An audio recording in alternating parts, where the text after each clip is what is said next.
In the library, someone passed me a note that said, "Get out now. He has a gun." The note hit my textbook while I was mid-sentence reading about the Cold War, and I watched the paper skid across my page like it had been thrown. My head snapped up, but there was nobody within 10 feet of me. The library was dead quiet except for the hum of computers and Mrs. Brennan's fingers clicking on her keyboard at the circulation desk. I looked at the folded square of paper, my hand hovering over it, some instinct screaming not to touch it.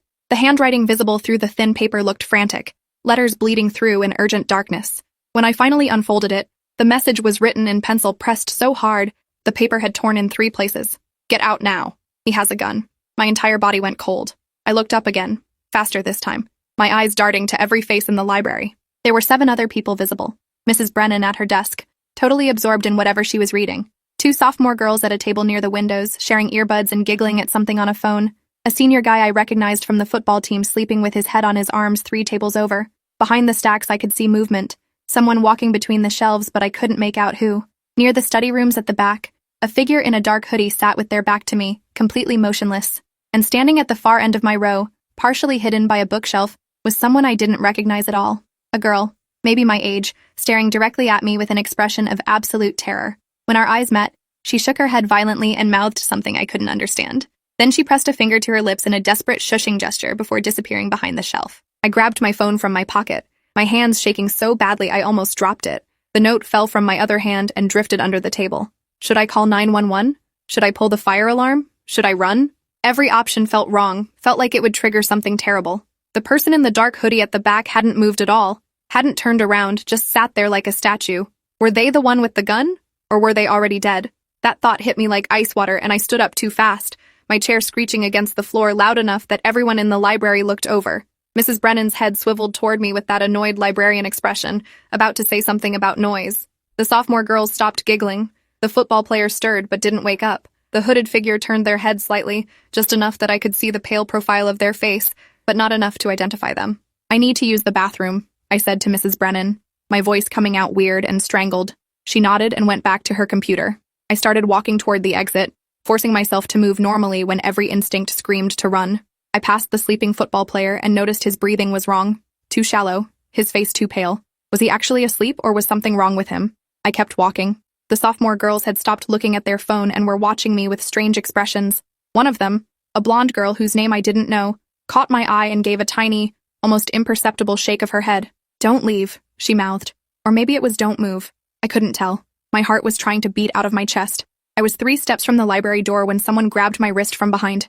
The grip was firm, but not painful, fingers wrapping around my arm like a handcuff. I spun around and found myself face to face with the girl who'd been hiding behind the bookshelf, the one who'd shaken her head at me. Up close, she looked sick with fear, her skin pale and sweaty, her pupils dilated so wide her eyes looked black. "Don't," she whispered.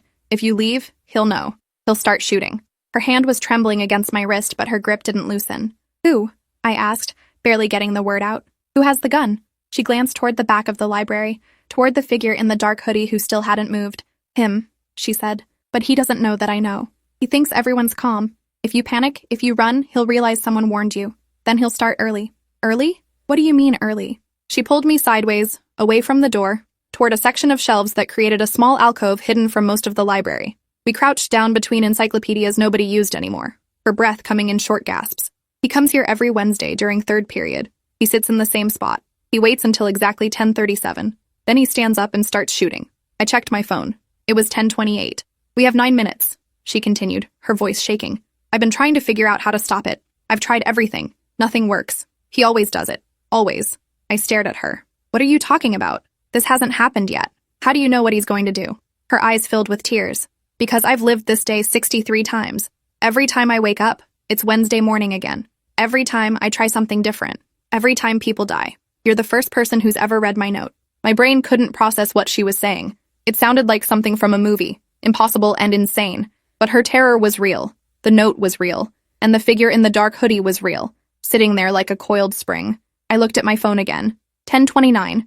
"Are you saying you're stuck in a time loop? Like the same day repeating?" She nodded frantically. "I know how it sounds. I know you don't believe me. But in 8 minutes, Corey Vance is going to stand up from that chair, pull a gun from his backpack, and open fire. He'll shoot Mrs. Brennan first, then the 2 girls by the window.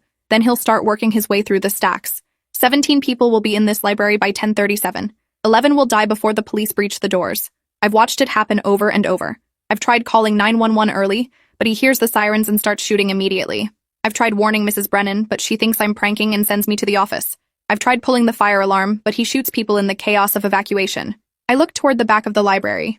The hooded figure, Corey Vance apparently, still sat motionless. You're telling me that kid is going to commit a mass shooting in 8 minutes? She nodded. 7 minutes now. Why don't you just tackle him? Take the gun before he can use it? I tried that on day 19. He shot me in the chest. I died in 45 seconds. She lifted her shirt slightly, showing smooth, unmarked skin. No scar, because when I die, the day resets. I wake up in my bedroom at 6:30 a.m. and have to live it all again. I pulled back from her, my mind rejecting everything she was saying. This was crazy. She was crazy. But her eyes held something beyond fear, a kind of exhausted desperation that felt too genuine to be faked. And even if she was delusional, what if she was right? What if in 6 minutes someone started shooting? I need to leave, I said, standing up. I need to get help. She grabbed my arm again. If you leave and he sees you running, he'll panic and start early. If you call 911 from here, he'll hear you. If you warn Mrs. Brennan, she'll confront him and he'll shoot her immediately instead of waiting. I've tried every variation. The only way to stop this is to get his gun before 10:37 without him knowing we're coming for it. I checked the time. 10:31. How are we supposed to do that? She pulled out her own phone and showed me photos, dozens of them, showing different angles of the library. In this loop, I've been documenting everything. Corey's backpack is under his chair. The gun is in the front pocket, loaded with 15 rounds. He keeps his hand near it, but he's not holding it yet. If we can create a distraction, get him to look away, one of us might be able to grab the bag. I looked at the photos, my hands shaking. They showed the hooded figure from multiple angles, always in the same position, always at the same table. In one photo, the backpack was clearly visible under the chair, dark blue with a Nike logo. What kind of distraction? She bit her lip. That's what I've been trying to figure out. Every distraction I've tried either doesn't work or makes him suspicious. We need something that pulls his attention completely away but doesn't seem threatening. I looked around the library, my mind racing. The sophomore girls by the window, the sleeping football player, Mrs. Brennan at her desk, the person moving between the stacks who I still couldn't identify, and us, hiding between shelves with 6 minutes until a massacre that might or might not be real. What if you're wrong? I asked. What if this is all in your head and I help you attack an innocent student? Her expression hardened. Then I'll wake up tomorrow morning and live this day for the 64th time, and you'll never remember this conversation. But you'll be dead. Everyone will be dead. I checked the time. 10:33. 4 minutes. My heart was beating so fast I felt dizzy. What's your name? I asked. Sage Winters, Jr., transfer student from Colorado. Nobody here knows me, which is why nobody believes me when I try to warn them. She showed me her student ID, proving at least that part was true. What's your name? Avery Dimas. Sophomore. I've been going to this school my whole life and I've never seen anything like this. I looked toward Corey Vance's motionless figure. He hadn't moved at all, hadn't checked his phone, hadn't done anything that suggested he was counting down to violence. He just sat there. What makes you so sure he's going to do it this time? Maybe this loop is different. Sage's laugh was bitter. I thought that too. On day 37, he never showed up to the library. I thought maybe the loop had changed. Maybe I'd somehow prevented it by existing differently that morning. Then at 10:37, he came through the back entrance instead of the front. He'd changed his approach but not his plan. He killed 14 people that day because I wasn't ready for him. Since then, I've learned that small things change but the big event stays the same. He always comes. He always sits there. He always starts at 10:37. The only question is whether I can finally stop him. I looked at my phone. 10:34. 3 minutes. We need to move now. What's the plan? She pulled me deeper into the stacks, toward the back of the library where Corey sat about 30 feet away. We need to split up. You create a distraction at the front of the library, something loud but not alarming, drop a stack of books, knock over a chair, anything that makes him turn around to look. While he's distracted, I'll come from behind and grab his backpack. I'll run to the emergency exit and throw it outside before he realizes what happened. It was a terrible plan with 1,000 ways to fail, but I couldn't think of anything better. And the clock was ticking. 10:35. 2 minutes. I started moving toward the front of the library, trying to look casual, my legs feeling like they'd been filled with sand. Mrs. Brennan looked up as I passed her desk. Everything okay, Avery? I nodded, not trusting my voice. The sophomore girls were watching me again, and this time I realized they both looked scared, like they knew something was wrong but couldn't articulate what. The sleeping football player still hadn't moved. I reached the section of shelves nearest the door and started pulling out books at random, stacking them on a nearby table, building a tower that I planned to knock over at exactly the right moment. My phone showed 10:36. 1 minute. I looked toward the back of the library and saw Sage moving into position, creeping along the far wall where Corey couldn't see her approach. She caught my eye and gave a slight nod. I looked at Corey Vance. Really looked at him for the first time. He was maybe 17, thin, with pale hands resting on the table in front of him. His hoodie was pulled up, but I could see part of his face in profile. He looked tired more than dangerous. His shoulders hunched like he was carrying unbearable weight. For a second, I felt doubt. What if Sage was wrong? What if this was all some delusion and we were about to assault an innocent, depressed teenager? But then I saw his hand move slightly, drifting toward the backpack under his chair, and my doubt evaporated. 10:37. The clock on the library wall clicked over to the exact minute Sage had predicted. Corey's entire body language changed in an instant, his shoulders straightening, his hand reaching down toward the backpack with sudden purpose. I didn't think. I just swept my arm across the table and sent 15 books crashing to the floor in a cacophony that echoed through the silent library. Everyone turned to look. Mrs. Brennan stood up from her desk. The sophomore girls jumped in their seats.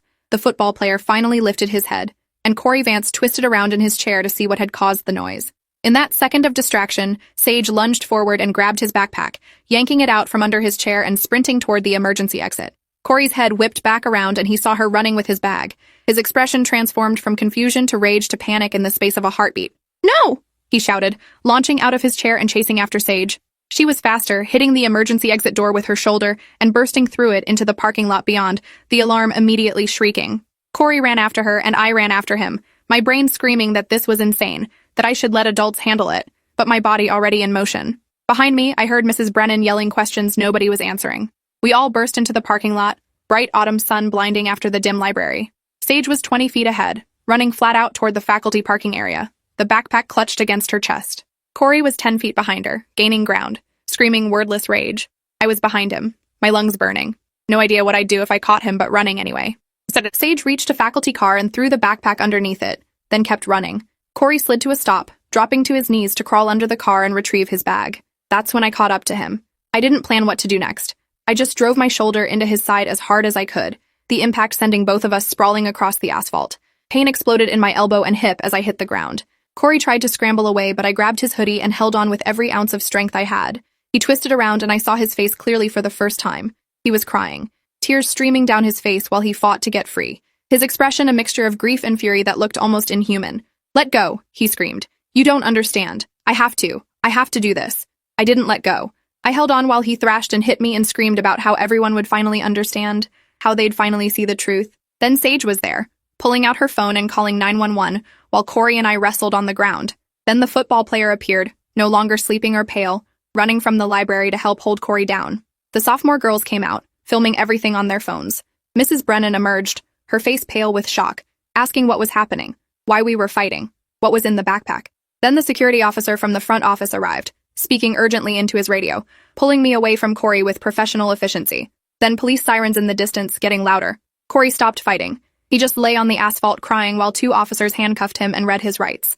A 3rd officer retrieved the backpack from under the car, opened it carefully, and pulled out a black handgun that looked too real, too heavy, too final.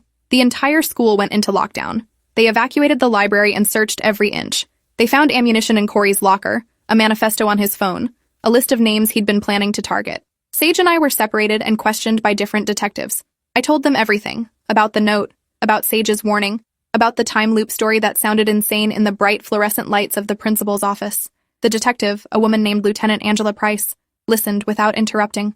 Then she asked to see my phone. She examined the timestamps of my texts, my location history, building a timeline of my movements. "Did you know Corey Vance before today?" "No, I'd never seen him before." "Had you ever spoken to Sage Winters before she gave you the note?"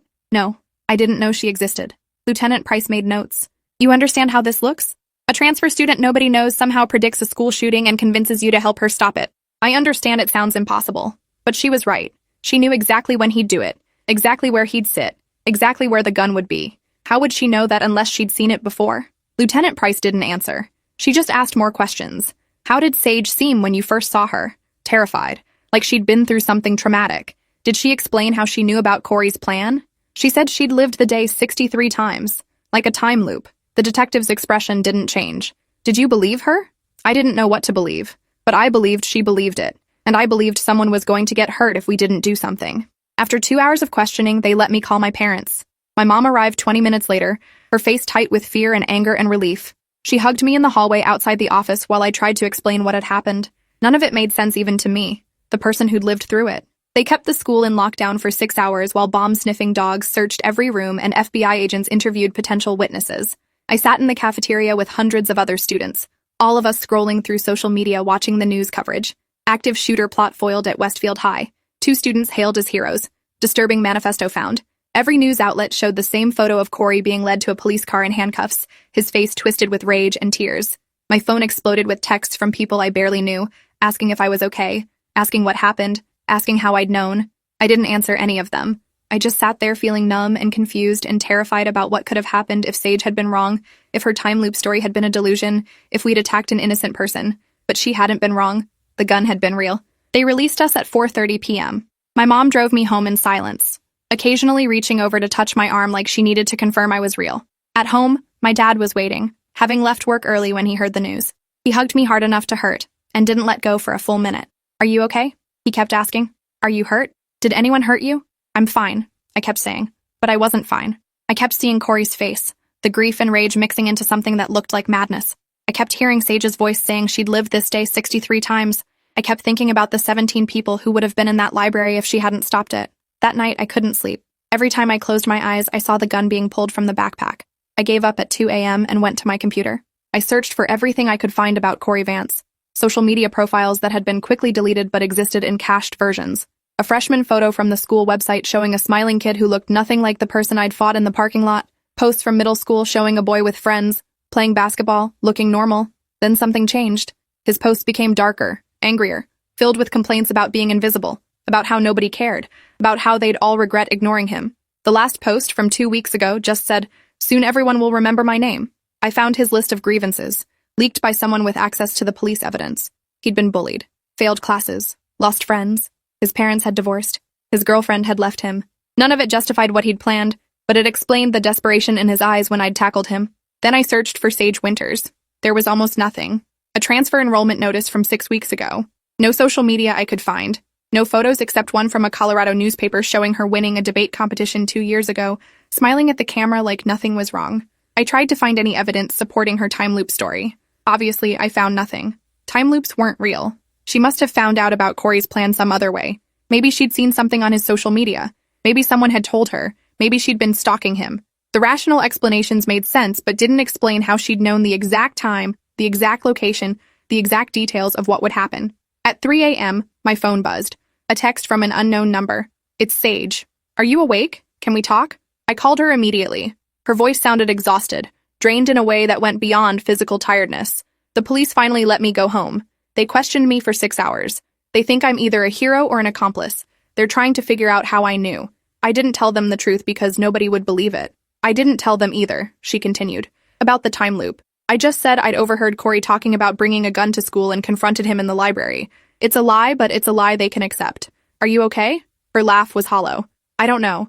I've spent 2 months living the same day over and over. Today felt different because we actually stopped it, but I don't know if it's real or if I'm going to wake up tomorrow morning and it'll be Wednesday again. If the loop resets, I'll remember this conversation, but you won't. You'll forget we ever worked together." The thought was disturbing on a level I couldn't articulate. How did it start? The time loop. She was quiet for a moment. "I woke up on Wednesday morning 6 weeks ago and went to school like normal. Third period, I was in the library studying when Corey stood up and started shooting. I died on the first day. I was trying to run and he shot me in the back. I bled out on the floor in about 3 minutes. It was the worst pain I've ever felt, burning and cold at the same time. Then I woke up in my bed at 6:30 a.m. on Wednesday morning again. At first I thought it was a dream, but everything was identical. Same breakfast, same clothes, same conversations. I went to school and at 10:37, Corey started shooting again. That time I'd already run to the office to tell them about the threat. They got the police there in time to stop him, but he killed 4 people before they arrived. Then I woke up Wednesday morning again. She'd lived through variations of the massacre 63 times, she explained. Sometimes she got everyone killed trying to evacuate. Sometimes she got herself killed trying to be a hero. Sometimes she saved most people, but a few still died. Every night when she went to sleep, the day would reset and she'd wake up Wednesday morning again with all her memories intact. Day after day after day of watching people die, trying different strategies, failing in new and horrible ways. Today was the first time nobody had died. Today was the first time someone had actually believed her enough to help. But she still didn't know if the loop was broken, or if tomorrow morning she'd wake up and have to do it all over again. We talked for 2 hours, until the sun started coming up, and exhaustion pulled both of us toward sleep. "If I wake up and it's Wednesday morning again, I'll find you," she said. "I'll show you this text thread. I'll prove we've done this before." "Okay," I said. "And if it's Thursday, then maybe I'm finally free." And I woke up on Thursday morning to my mom shaking my shoulder, her face concerned. "You slept through your alarm. Do you want to stay home from school today?" After everything yesterday, nobody would blame you. I checked my phone. Thursday, October 12th, not Wednesday. The loop had broken. I texted Sage immediately. It's Thursday. You did it. You broke the loop. Her response came back 30 seconds later. I'm crying. I've been awake since 6:30, terrified it would be Wednesday again. It's really over. School was surreal. Classes were canceled for the day, but they'd opened the building for counseling services and community gathering. Half the students showed up anyway, needing to be together, needing to process what had almost happened. The library was closed, yellow police tape across the entrance, but the rest of the building felt almost normal except for the armed police officers stationed at every entrance. Sage and I met in the cafeteria where counselors had set up tables with coffee and donuts and boxes of tissues. She looked different in daylight, younger without the terror that had made her seem ancient. We sat together while other students whispered and pointed, everyone knowing we were the ones who'd stopped it, but nobody knowing exactly how. The sophomore girls from the library came over to thank us. Their names were Zara and Nicole, and they'd been 12 feet from where Corey would have started shooting. You saved our lives, Zara said, crying. I don't know how you knew, but thank you. The football player, whose name was Devin, shook my hand hard enough to hurt. I wasn't sleeping, he admitted. I'd taken 3 Benadryl because I'd been up all night studying. I was barely conscious when you started running. By the time I realized what was happening, it was almost over. The news crews showed up around noon, setting up outside the school, trying to interview students as they left. I avoided them, but Sage didn't. I watched on my phone as she gave a carefully crafted interview about overhearing concerning statements and trusting her instincts. She never mentioned the time loop. She never mentioned living through the massacre 63 times. She just positioned herself as alert and cautious. A good citizen who reported potential danger. The interviewer called her a hero. She flinched at the word.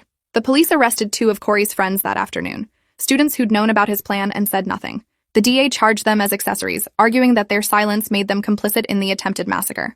One of them, a senior named Derek, gave an interview from jail saying he'd thought Corey was joking, that everyone talked shit about revenge fantasies but nobody actually followed through. He'd been wrong. Corey had been serious. The school board called an emergency meeting to review security protocols. They announced metal detectors would be installed, security officers would be armed, and a behavioral threat assessment team would evaluate students showing warning signs. Parents formed committees to demand action, to ensure something like this could never happen again. News outlets ran investigations into how Corey had acquired the gun, how he'd planned for months without anyone noticing, how the system had failed to identify a student in crisis. Everyone wanted answers, wanted someone to blame, wanted to believe they could prevent the next tragedy if they just implemented the right policies.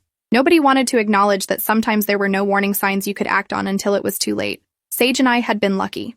We'd stopped it. But how many other times had there been no one like Sage to warn people? A week later, the FBI released their full report on Corey's plan.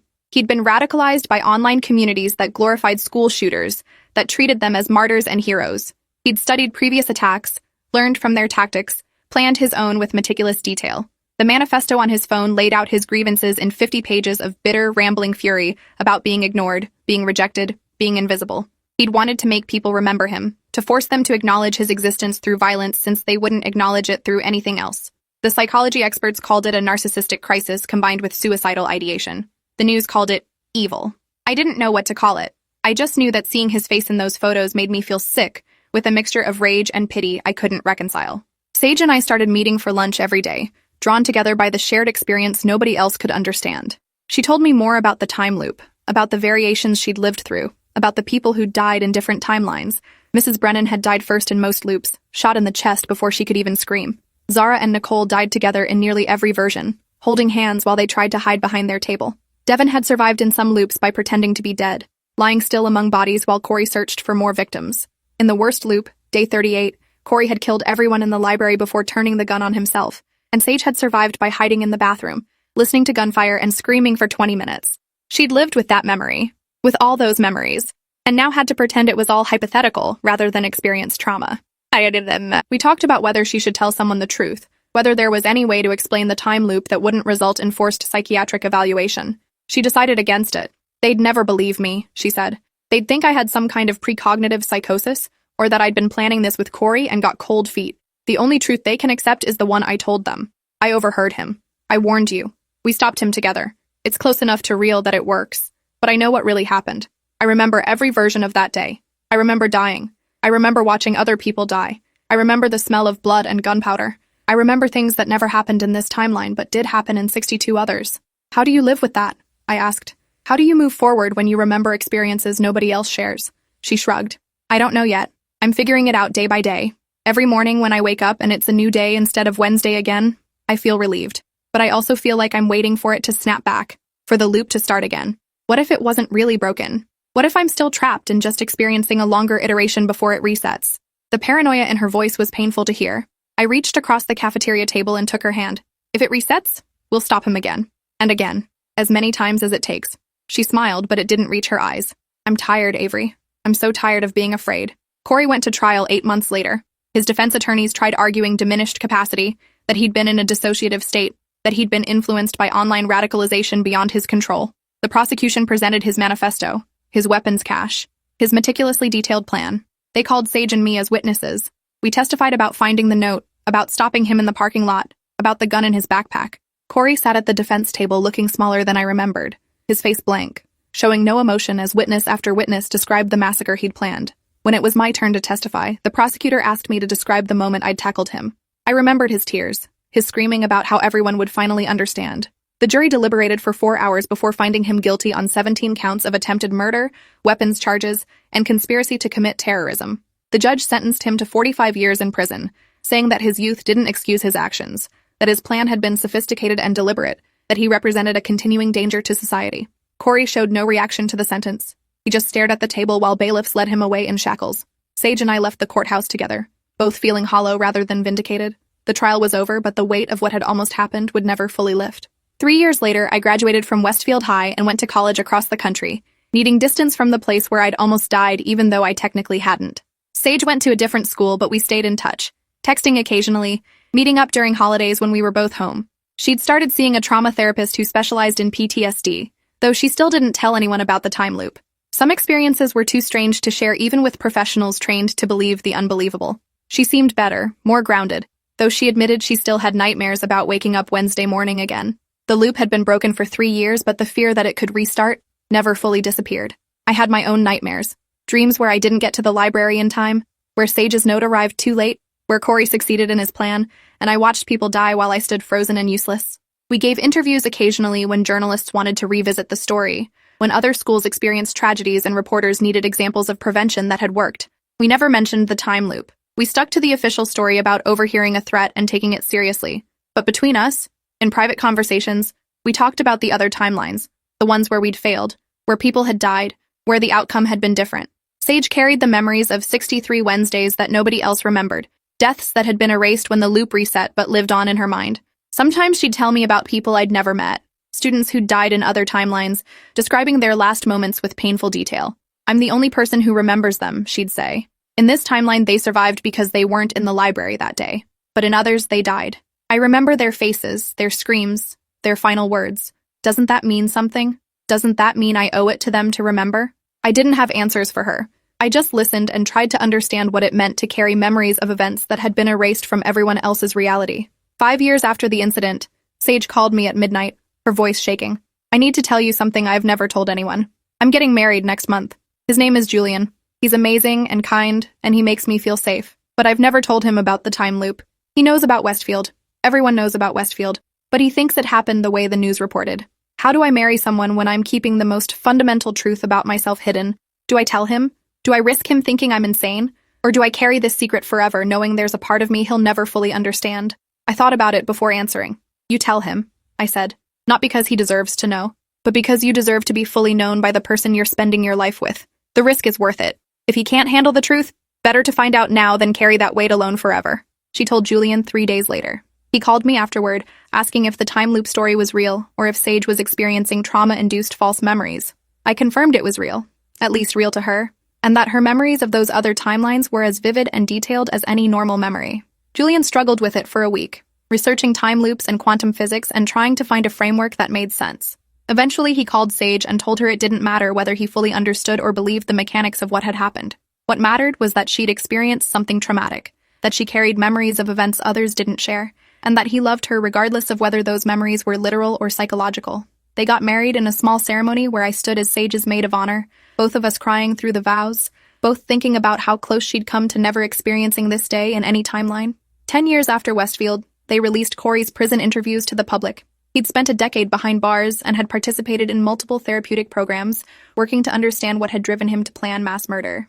In the interviews, he expressed remorse that sounded genuine, describing how his anger and narcissism had blinded him to the humanity of his intended victims, how the online communities had warped his thinking until violence seemed like the only solution to his pain. He'd never be released, the interviewer noted. He'd spent his entire life in prison for crimes he'd attempted but not completed. Did he deserve forgiveness? The question sparked fierce debate on social media, with some arguing that attempted murder deserved the same punishment as actual murder, while others suggested his youth and subsequent remorse should matter. Sage and I watched the interviews together at her house, Julian in the next room giving us space. She'd wanted to see him, to hear him explain after all these years. At the end, when the interviewer asked Corey if he had anything to say to the students he'd planned to kill, he looked directly into the camera. "I'm sorry feels inadequate for what I intended to do. I was in so much pain that I wanted everyone else to hurt too. But pain doesn't justify evil. I'm grateful I was stopped before I could hurt anyone. I think about the people I would have killed every single day. I see their faces in my mind, imagining what they've done with the lives I tried to take. One girl would have graduated valedictorian. Another plays college basketball now. A boy became a doctor. They're all living because 2 students were brave enough to stop me. I don't deserve their forgiveness and I'm not asking for it. I just want them to know that my failure to kill them is the only thing in my life I'm proud of." Sage turned off the interview and sat in silence for several minutes. Believe him? I don't know if it matters whether I believe he's in prison either way. He can't hurt anyone and sometimes I wonder about the core other timeline, ones where he succeeded. Those realities that don't exist anymore killed 11 people. He never had a chance to feel remorse,